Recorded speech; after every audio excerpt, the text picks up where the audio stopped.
Bonsoir les chimistes. Alors, je fais une petite vidéo très courte, là, c'est pour établir le critère de successivité des titrages dans le cas du titrage d'un mélange de deux acides faibles par une base forte. D'accord? Et puis c'est un critère qui va nous resservir du coup à plusieurs occasions.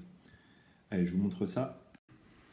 Alors, on va considérer soit A1H et A2H, deux acides tels que le pKa de l'acide 1 est plus bas que le pKa de l'acide 2, enfin le pKa du couple 1 est plus bas que le pKa du couple 2, et donc A1H c'est un acide plus fort que A2H. Et donc on va titrer ces deux acides par de la soude, par exemple, qui est une base forte, et on souhaite savoir si ces deux acides sont titrés successivement ou simultanément. Cela a une importance cruciale puisque ça va impacter la courbe pH métrique. Si on a un titrage successif, on peut espérer avoir du coup deux sauts de pH et deux équivalences exploitables, donc deux équivalences partielles. Alors que si le dosage est simultané, on risque d'avoir les deux titrages qui sont sous la même courbe et donc un seul saut de pH à exploiter. Donc c'est deux manières différentes d'exploiter les courbes de titrage. Alors, déjà on va définir un petit peu le contexte. Donc la première chose, c'est à quelles conditions on considère que les titrages sont successifs. Alors là, ce qu'il faut bien comprendre, en fait, c'est qu'on va dire que les deux titrages des acides sont successifs si on arrive à titrer 99% du plus fort en ayant titré moins de 1% du plus faible. D'accord? Donc après, ça va falloir l'écrire mathématiquement avec les équations, mais c'est vraiment ça l'idée. Donc plus de 99% de l'acide fort en ayant titré moins de 1% de l'acide faible. C'est donc ce que je vous ai écrit juste ici. Alors on va traduire ces deux choses-là, c'est-à-dire qu'il y a deux conditions à traiter simultanément. Donc si on peut titrer, alors là j'ai fait une faute, c'est pas que, c'est plus 2.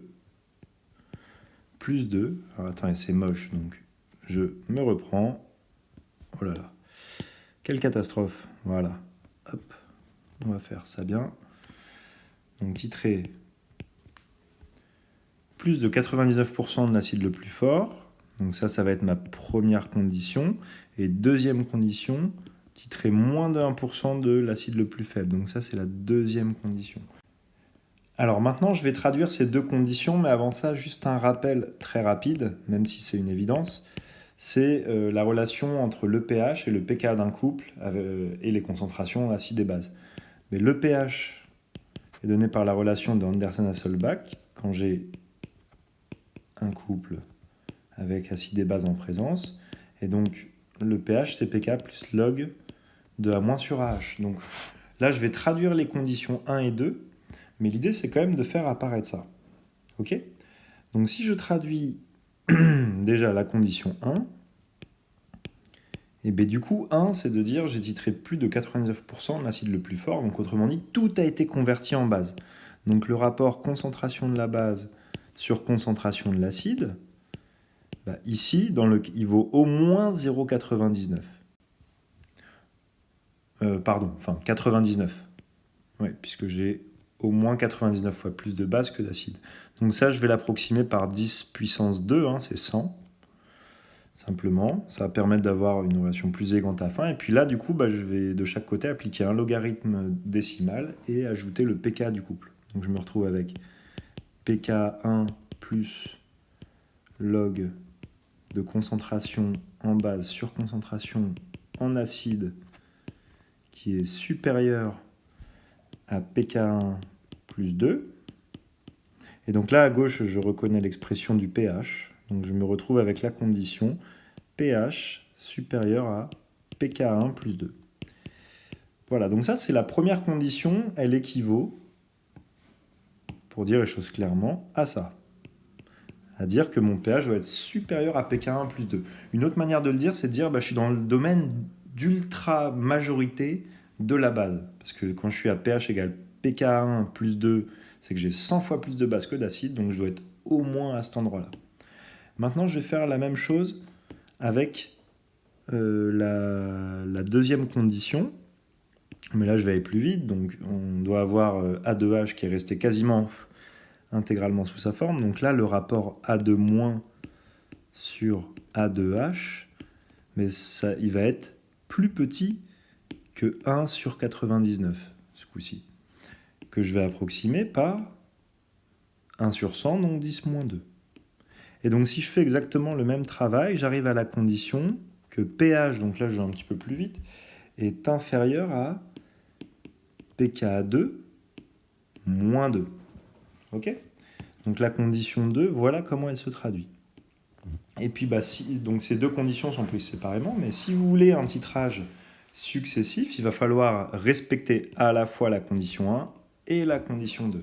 Ça veut dire qu'il doit exister un pH tel que pH est supérieur à pK1 plus 2 et pH inférieur à pKa2 moins 2. Donc ça se voit extrêmement facilement, hein, mais du coup si on les regroupe. Et donc là on écrit qu'on doit avoir pK1 plus 2 inférieur au pH, lui-même inférieur à pKa2 moins 2. Et ça, on peut aussi le visualiser sur un diagramme de prédominance, hein, ce qui est une manière plus élégante finalement à l'avenir pour retrouver cette condition qu'en pratique vous n'aurez pas très souvent à démontrer. C'est que sur un pH, si j'ai le pK1 de mon acide plus fort qui est ici, et le pKa2, rappelez-vous que si vous vous situez déjà à, mettons qu'ici on est à pK1 plus 2, ça veut dire que j'ai ici une concentration en base qui est 100 fois supérieure à celle en acide, et de la même manière, là, je dois avoir pKa2 moins 2, où j'ai 100 fois plus d'acide que de base.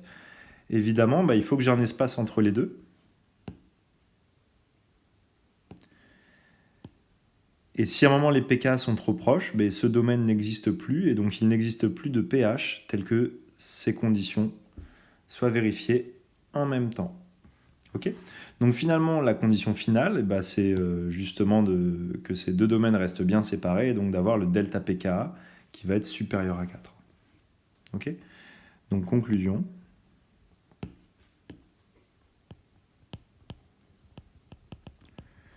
Les deux titrages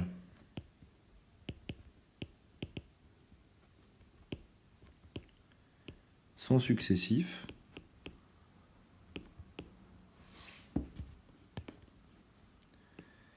Si pKa2 moins pKa1 est supérieur à 4.